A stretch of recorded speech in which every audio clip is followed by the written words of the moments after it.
recently turned 18 years old and I've been running dogs since I was 9. I've done all sorts of races over the years. The first race I ever did was when I was 14 years old, which is when you're finally old enough to start racing. It was a whopping 25 miles, but I did get first place in it.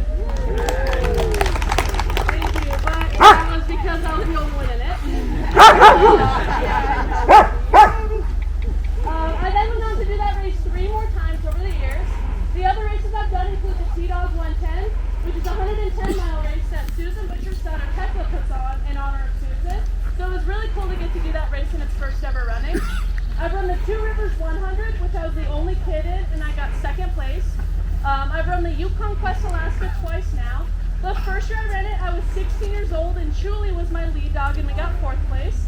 Then this past year, when I was 17, I ran it again. Havoc was my lead dog, and we got 1st place. He did very good. He was my lead dog, and all the other dogs on my team were rescue dogs from the animal shelter. Then the other races that I've done are the Junior Iditarod, which is the Iditarod for kids 14 through 17 years old. Unfortunately, you do have to be 18 or older to do 1,000 miles to Alaska. The Junior Iditarod is what you do before you age up to the full Iditarod. So I've done the Junior Iditarod 4 times now. It's 160 miles, so it's a lot shorter than the full Iditarod.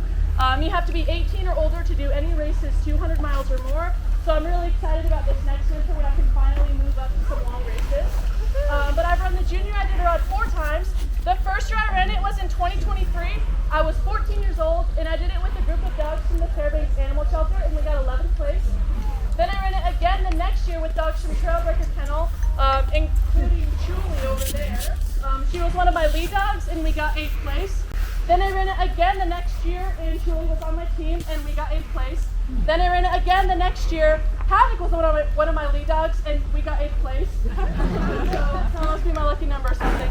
But both in 2025 and 2026 for the Junior Iditarod, I was awarded the Humanitarian Award, which is the award presented by the head vet to the musher who shows the best veterinary care to their dogs. So I was really excited to receive that award twice in a row from that race. You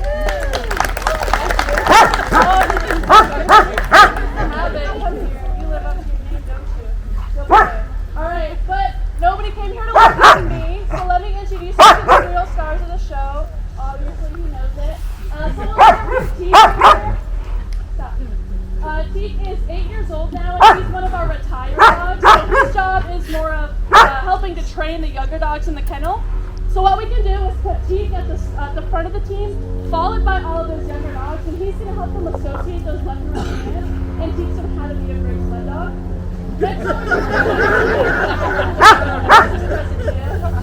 Next over here we have Julie, who is 8 years old, and she's an 8th generation descendant from Granite. She's done all sorts of races for me, and she is a really great lead dog. Lastly, over here we have Havoc, who is living up to his name.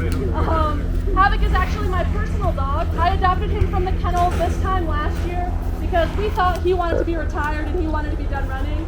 But then I brought him inside and he ate my parents' couch. So we kind of figured that maybe he wasn't done running. We put him back on the team.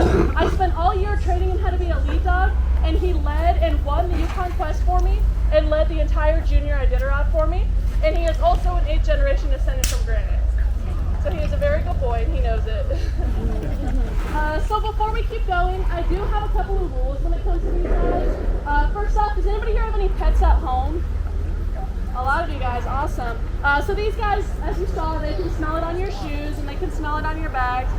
So just be careful because they might run up and see if that does not smell like them or their pack, and they just might lift their leg and try to claim it as their own. So please be on the lookout for that. We already saw it from Teek. Next, please don't dangle anything over the fence to try to get their attention. Your hand is totally fine if you want to reach it and pet them, but your camera or your phone, don't dangle that over the fence because they're going to see that. They'll jump up and take it, and I cannot promise I can get that back for you in one piece. Which brings me to my last rule. Please do not dangle your children over the fence. These guys love kids. They don't get to see them very often, so they get really excited when they do. They'll jump up to say hi. We don't want anybody to get scratched because that's not a very good memory of Alaska or of this breed. So speaking of the breed, these guys are all Alaskan Huskies, and Alaskan Huskies are very different from Siberians and Malamutes. Siberians and Malamutes are those really big, fluffy, black and white dogs with the pointy ears and blue eyes and big think of a husky. Now the reason we're not running those guys is because they're more built for pulling freight. So they can pull a lot of weight for a short amount of time and really slow. Whereas these guys are able to pull maybe a little bit less weight, but for a long amount of time and really fast. A good way to think about it is like Siberians and Malamutes are like football players.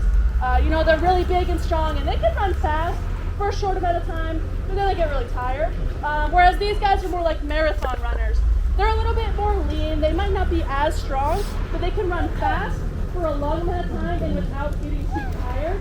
So these guys are able to run just about 100 miles in the day, sometimes even more, without getting tired, and they still want to run. You guys saw today how excited they were to run. They definitely love doing that, so we want to make sure that they're getting to do that. Another cool thing about the Alaskan Huskies is that they all look very different from one another.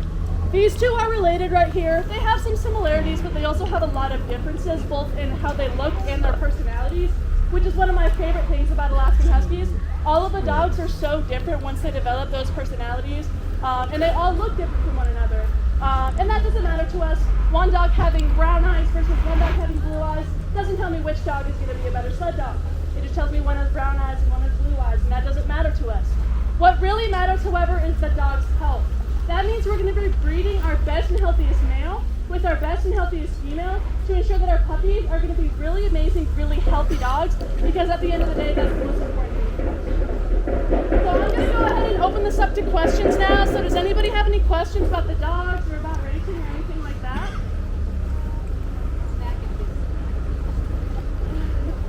Any questions? Yeah. Male dogs versus female dogs or preference? Yeah, do we have a preference when it comes to male versus female dogs? I'm really positive about this topic. Because what I do have to say is we run both males and females, but typically we see that the females are smarter, and they are more likely to be the lead dogs, which makes his sister a better lead dog than him, which is okay, buddy. So it is true. A lot of people think I'm joking when I say that, but the females are more likely to be the lead dogs because they're smarter. They're also not as strong as the males, which you're going to see in any animal, really. So you can see the males are a lot bigger on average than the females. So they're more likely to be what's called the wheel dog, which is the dog at the very back of the team. And they again are siblings.